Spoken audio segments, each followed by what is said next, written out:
Welcome to the Find Your Leadership Confidence podcast with Vicki Noethling. You are about to discover impactful lessons that help you grow as an individual, grow your confidence, and find the positive and good within you, so you powerfully and authentically become the best version of yourself. Be sure you visit our website at www.findyourleadershipconfidence.com. While you're there, subscribe to us via your favorite network. Now tune in, get ready, and enjoy the journey of emerging as a leader of exception in the 21st century. Welcome everyone to the Find Your Leadership Confidence podcast. I'm your host, Vicki Noethling, coming to you from Roswell, Georgia. The goal of this podcast is to bring topics and guests that will empower you to become that confident leader and take your business and your life to the next level.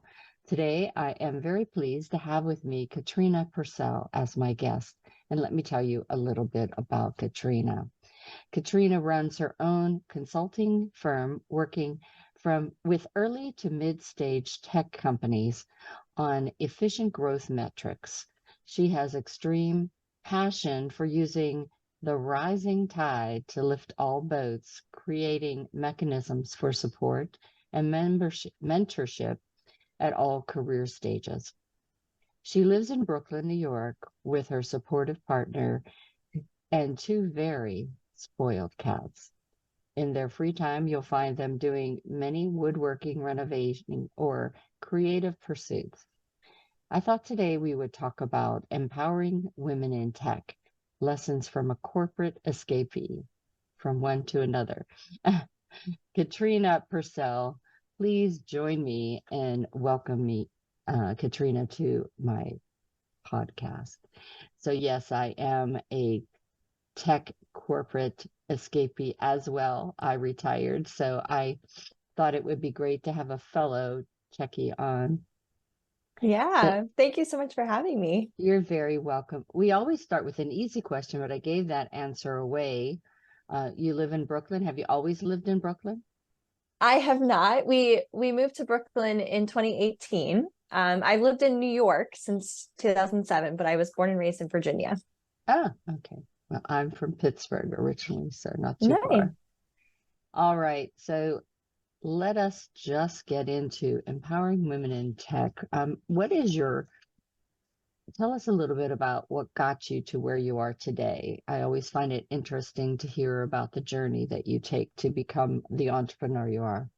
Yes. So I have kind of what I like to call a jungle gym career.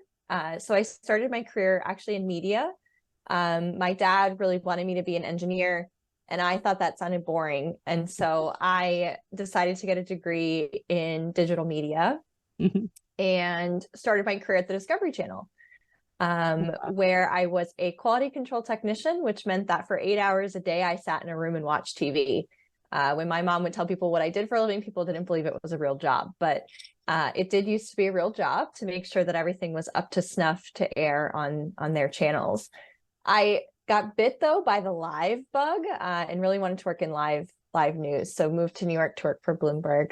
And in 2012, started to transition more into project management. And I think it's kind of funny that my husband will say we revert to the mean, but I say, we go to where our skills are really, the most useful. And so I started doing project and program management, but on the media technology side, because I still love the media aspect of it. I love the technology aspect of it. And so we were implementing new technologies. We started to change people's jobs, right? So, media was going through such a transformation at the time. Linear television was really trying to figure out how to become also digital. How could we, integrate those things? And so that's when I actually started thinking, wait, maybe I need a business degree. And so then wound up getting an MBA, which is probably so far from where my dad thought I was going to be when I said, no, I'm not going to be an engineer. I'm not going to do any of this stuff. And so then moved more into what I would call pure play technology companies after that. Oh, so cool. Yeah. So I thought I was going to be a teacher, ended up in an accounting firm, went to a wine and spirits brokerage. From there, I went to a fast food company. And finally, I ended up at a transportation company as project manager. It's so funny how it works out. I think if you asked my mom, she would have told you I was going to be a project manager from the early days because I'm the oldest child, and was always super organized. Yes, that's right. Yeah. We had 7 kids in our family, and second oldest, you had to be organized. Yes, definitely. All right. So what happens, or what inspired you, I guess, to be able to, you swam the Ironman? Did you swim the Yeah. Ironman? This little So, thing that's in front of us, swimming the Ironman? so yeah, so for those of you who don't know, the Ironman is it's a 2.4-mile swim followed by a 112-mile bike ride, followed by a marathon. I actually, so it's kind of a funny story. I was going through a very transitional point in my life, and I have a mentor who's actually one of my very good friends. She was my first real boss when I worked at Discovery Channel. And she said, you know what, I'm going to do this race. And I said, well, I learned how to ride a bike, but I'm not very good at it. And I never really learned how to swim. I knew how to not drown, but I didn't really know how to swim a distance. And she said, well, but it'll be a good challenge for us to do together. And because I always love a good challenge, I said, sure. And so I had to sign up. There's a place in Manhattan called Asphalt Green, and it's on the Upper East Side. And I had to sign up for adult swim lessons. If you want a truly humbling experience, sign up for adult swim lessons if you don't know how to swim. And it was truly every Monday I would go there and I would leave thinking, I am terrible. And there are kids swimming on the other side, just, little fish.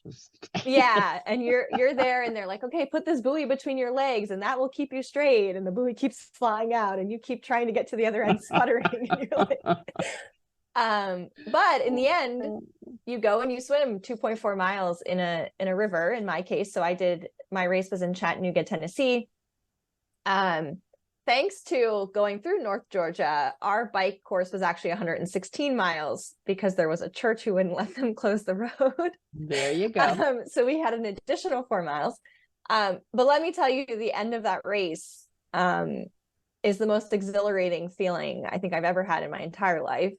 The training to get there, it takes over, for me, it took a little bit over a year. I did a half Ironman and then I did the full.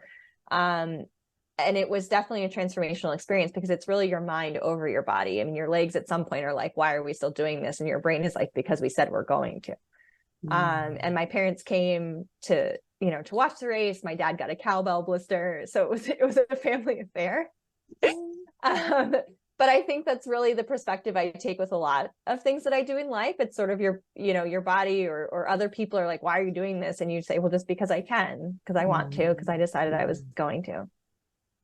Yeah, my I can't even say he's a middle brother, but my brother that came third in line, he did the Ironman in Beaufort, okay, Georgia, and near Savannah, and the bike ride wasn't a problem, but then when he went into the water, no, the water was before, but anyway, when he went into the water, you had to swim through like reeds until you got to actually open water. I picked my race very explicitly because the Tennessee River was nice and clean, especially compared to where I trained in New York, where you can't even see the bottom of the water. Yeah, right. You don't know what you're drinking as you. Exactly. Awesome. So how did you tackle the demands of full-time school and full-time work? I mean, I've been there too. We're like twins. Tell the audience how you did it. So I think the good part is I was coming off the Ironman. So, when you're training for that, you have about 20 to 25 hours of training a week. It's essentially a part-time job, especially if you're very slow like me. And so don't let that be a hindrance to trying to do it. You don't have to be fast. And so I think I had that extra time that I had been using for my physical pursuits. And so I just sort of shifted that. I think having my partner is extremely supportive. And so he picked up a lot of things around the house. And I think it's also sort of this this thought that I think a lot of women are sort of embracing now, where it's not as much about balance as about integration. And that was just a time of life where I had less to give others. And so everything was very structured.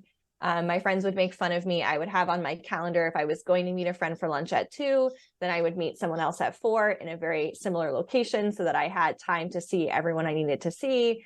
And you just have to be very intentional and very driven in the choices that you're making. The program that I did, you went to school on Saturdays.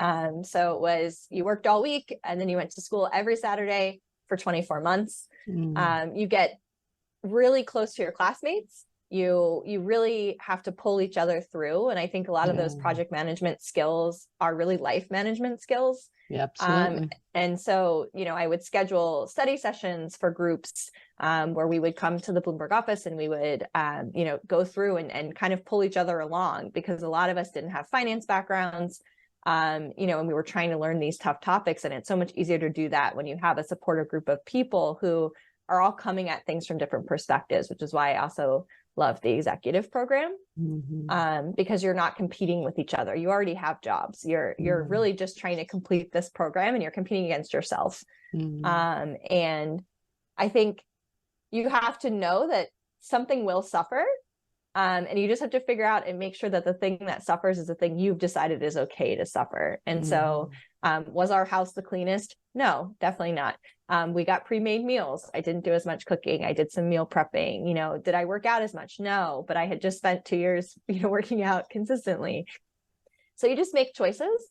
And then I think you look back on it and you can kind of evaluate. And then as you go into your next pursuit, you say, did I make the right choices? Did the right thing fall? Now, should I spend more time on my family or cleaning my house? Luckily, we live in a small apartment, so it's not as much space. It takes a little bit of time. Yeah. When I did all of it online while I was traveling 4 days a week. I don't know how you do the online. I was very lucky because I graduated in 2019, right before the pandemic. So we were in person. Sitting in class in person for that long is hard enough. I can't imagine having to do it online. Well, I give kudos to University of Phoenix, because they had really, I think, perfected how to do it. And so it really was great, a great experience. One of the things we're talking about women in tech, and I know in one of my jobs, in addition to the project management, I did mentoring of students, and I still today I work with students, and the Georgia Tech is near here. And so it's a technology school. And one of the things, as I was talking to some of the counselors, that they do, they blend marketing with technology and different aspects so that you understand the different components. And as a project manager, I think one of the strengths that I had was that I worked all those different things before I got to project management.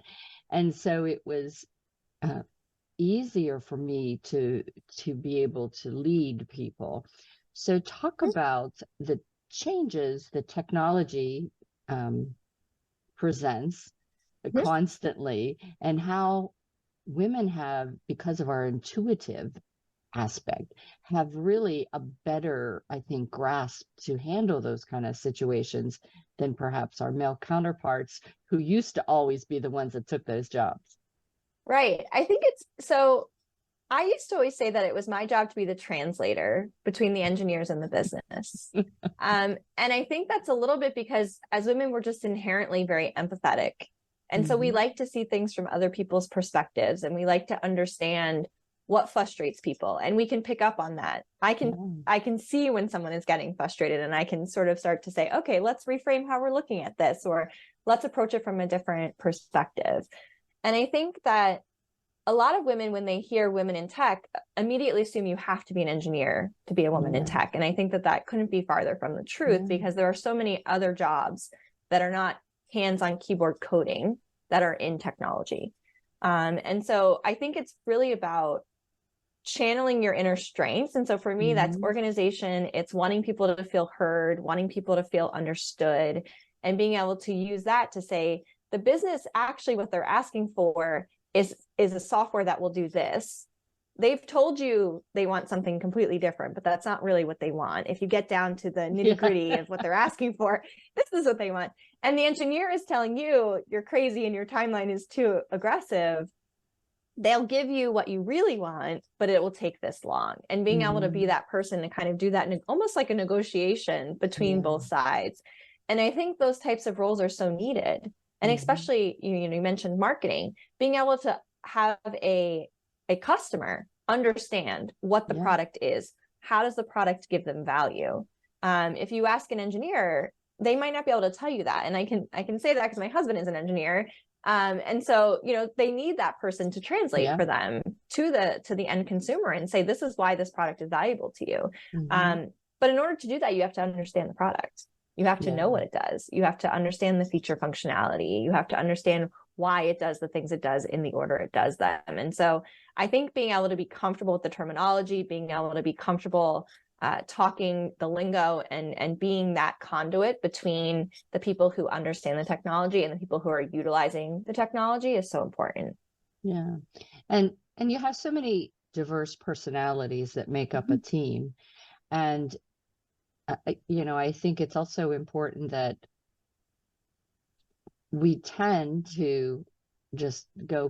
I was always on multi-year projects, which I prefer to short term because especially with technology, there were things that we want to do, but we didn't need to do right then. Eventually, so how you had that evolution of an idea was always very exciting, and it also kind of helped the IT people a little bit embrace it a little bit more, the engineers embrace a little bit more, knowing that, okay, we're not asking for this right now, but when you build it with that in mind. And again, I think that's where our negotiation skills come so much handy.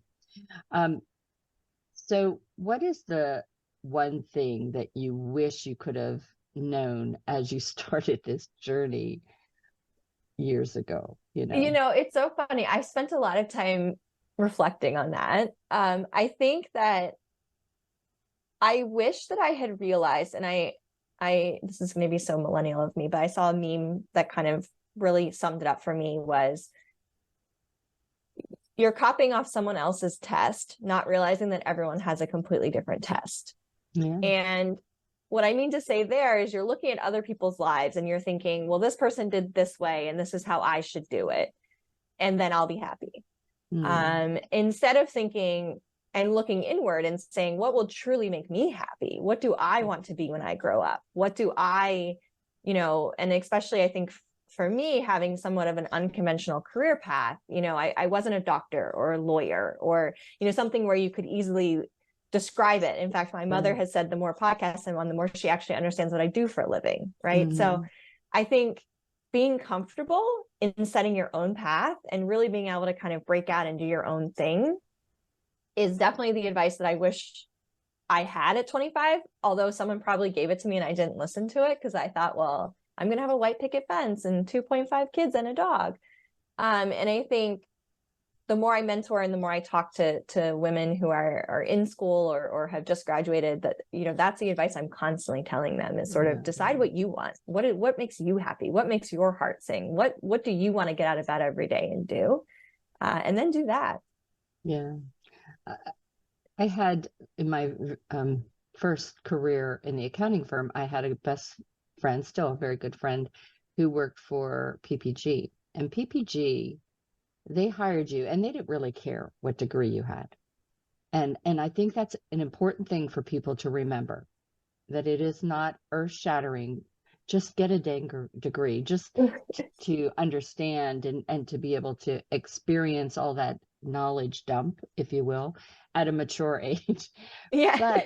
But when they got you there, then they put you in like a 2-week or 2-month or 3-month assignment to see how you liked it. And then they'd move you somewhere else until you got to the point it's like, this is what I want to do. And I thought that was so brilliant. And as we do our careers, yeah, I'm 66 in a week. It was like you got a job and that's what you had for the rest of your life till you Yes. retired. And that brother that I told you that did the Ironman, he did like 4 jobs in 7 years before he found that job. And I always thought, oh, that's so bad, that's so wrong. But it really, he landed on the job that he loved. And so for me, project management was that kind of thing. So I think that's the women out there that are thinking, well, I don't know what I want to be, in tech. I don't want to be crawling under computers and things, because I think that's a lot of times what we think about tech. Mm-hmm. But there are so many great things out there. What advice would you give to a person that's feeling maybe a little stuck in the job that they're in, but afraid to change? Yeah, that's a great one. So I think that we tend to get comfortable. And when we're comfortable is when things, in my opinion, get kind of boring, right? And so you can see that along my journey, right? Let's go do an Ironman. Let's go get our MBA. Let's quit and start our own company. But I think that it's okay to be comfortable. I think when you're in a job where you feel sort of that there's something bigger out there, I think volunteering, putting your skills out into the universe for nonprofits, putting your skills out into the universe for mentoring. So much of of good ideas I come up with or good things that I think about are because I mentor, other generations who are saying things to me like, hey, this is something new. And I'm like, what? Okay, let's look at that. And so I think by putting yourself out there and just getting a little bit out of your comfort zone, taking on a new project at work, maybe there's another department. If you're within a large company, there's so many different opportunities to go work with other groups and departments, or to go to volunteer events. Bloomberg is very big on volunteering, and you get to meet people in cross-functional teams that way and find out, what does your group actually do? What do you need to be to get into your department? And just don't feel like because you made a choice 5 years ago, 10 years ago, 2 years ago, that's the only choice you can make, because you're constantly reinventing yourself. And I think that the important thing in life is to enjoy the journey, because there really isn't a set destination. I think when I was 25, I thought there was this destination you were going to get to, you're going to know everything and everything was just going to make sense. And I think that's not at all how it works. And, as we get older, we all understand that. But, I think at 25, you're like, oh, I'm going to hit this number. And then when I'm that age, everything will just make sense. And that's not true, right? So you should be constantly reinventing yourself, constantly going after things that make you happy. It's not bad to change careers in your 30s. It's not bad to change careers in your 40s. It's not bad to completely reinvent yourself in your 50s, right? There's all of this stuff out there that you might want to try. And I think that's becoming much more acceptable. Your brother was ahead of his time. Yeah. Yeah. For me, at 60, retired, spent 2 years having fun. And then I thought, there's more for me to give. And I think that's where, this stage of my life and my journey is the best, because I'm doing what I love to do, what I never, ever thought I would be doing. This was never in any plan that I did. And I'm from that age where we did a 5-year plan, Yeah. And of course, that 5-year plan went out the window, after a couple of years. But I think it's to have the courage. I talk about confidence all the time, but to me, confidence comes from courage, and having that fear of saying yes, go away, and just give it a go. And I think it's my sister, when I was doing the Ironman, gave me a bracelet that said fearless. And she wrote me this really pretty note. And she said, I'm giving this to you. I know you're not fearless because you are afraid, but you're doing it anyway. Yeah. And I think that's such a powerful thing. You can be afraid. I'm afraid. Right. And it's about just, okay, I'm afraid, but what's the worst that's going to happen? Someone will say no, or a door might close, but another one might open.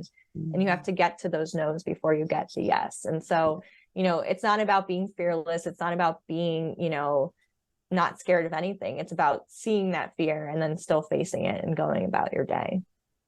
Awesome. So what made you take that leap from the corporate world to say, I'm just going to do this on my own.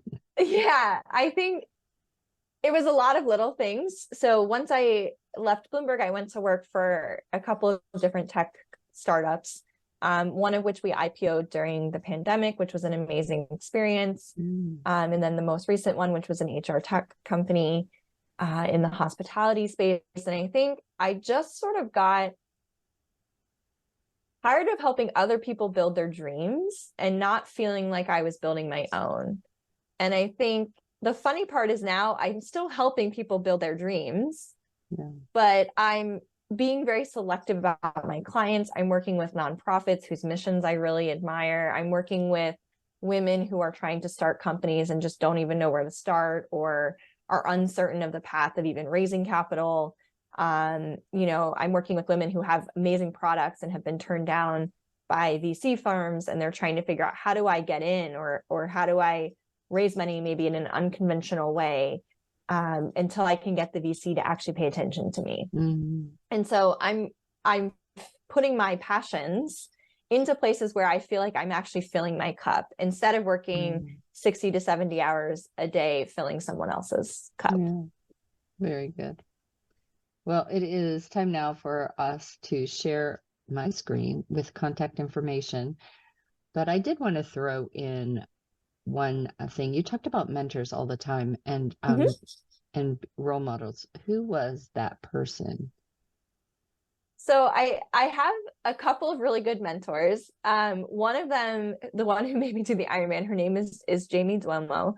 And we've been friends since 2004, so everybody can do that math. And so she's mentored me and been my friend through various phases of life. And she's had such an impact on my life, and I know that the things that she's taught me have then impacted the people that I've mentored. And that's sort of my goal around this mentorship concept. It's like when you throw a pebble and the ripples go out. And so you can't mentor everyone, but through mentoring people, you're able to do that. Another mentor and sponsor I had at Bloomberg, Roman Makowitz, was my boss at the time. And so that was really a lot of sponsorship in that when I wasn't in the room, he was the one saying my name and putting me up for things. Yeah. And I think it's so important to understand the difference between mentorship and sponsorship and understand the value of each of those, and to be that for someone else. And so people are constantly doing it for you. And it's so important for you to then go and do that for other people and give that back. Awesome. All right. So I'm going to share my screen. If you have not been taking notes and you're just listening and you need to go and grab a pencil and paper right quick so you can get the website, I'll read the website. All this information, though, is available on my YouTube channel. Please subscribe. And also on the findyourleadershipconfidence.com. So Katrina's website is https://katrinapurcell.com. That's Katrinapurcell.com. And you can find her on LinkedIn at Katrina-Purcell, and Instagram, she's IronKiki26. And so just remember, she did that Ironman. So IronKiki26. I'll let her talk to you about what you can find when you go on her website and how you might connect. Sure. So my website is, thanks to my wonderful husband, is just a very classic, nice, simple design. There's some information on there about what I do and also how to get in touch with me. I'm also happy to answer LinkedIn messages, and I generally use Instagram more for personal. But if you'd like to see lots of pictures of my cuddly cats, one of which who's attending the podcast right now in my lap, you'll definitely find that content on my Instagram. Awesome. Katrina, it's been just great chatting with you. I love to talk to ex-corporate, ex-project managers, and ex-tech girlies. I just think that what you do is wonderful, and I hope everyone does go to your website, again, KatrinaPurcell.com, to find out more, book some time with Katrina, see how she might help you become all you can be. So thanks so much. Thank you. Thank you so much. I really appreciate it. And as always, I remind everyone that life is a journey and it's up to you to enjoy the ride. This is Vicki Noethling signing off. Thank you for tuning into the Find Your Leadership Confidence podcast with Vicki Noethling, where we share impactful lessons that help you grow as an individual, grow your confidence, and find the positive and good within you so you powerfully and authentically become the best version of yourself. Remember to visit our website at www.findyourleadershipconfidence.com and enjoy even more great episodes like this one. Again, while you're here, subscribe to us via your favorite network. We look forward to seeing you next time on the Find Your Leadership Confidence podcast.